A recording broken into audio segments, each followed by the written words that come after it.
உயரமும் உன்னதமும்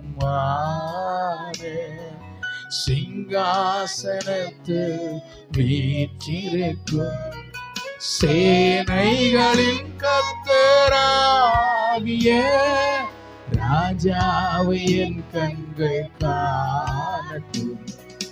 சேனைகளின் கர்த்தராகிய ராஜாவை என் கண்கள் காணட்டும். சேனைகளின் கர்த்தர், சேனைகளின் கர்த்தர், சேனைகளின் கர்த்தர் பரிசுத்தர் பரிசுத்தர். ஒருவராய் சாவாமை உள்ளவர் இவர், சேரக்கூட ஒளிதனில் வாசம் செய்பவர்.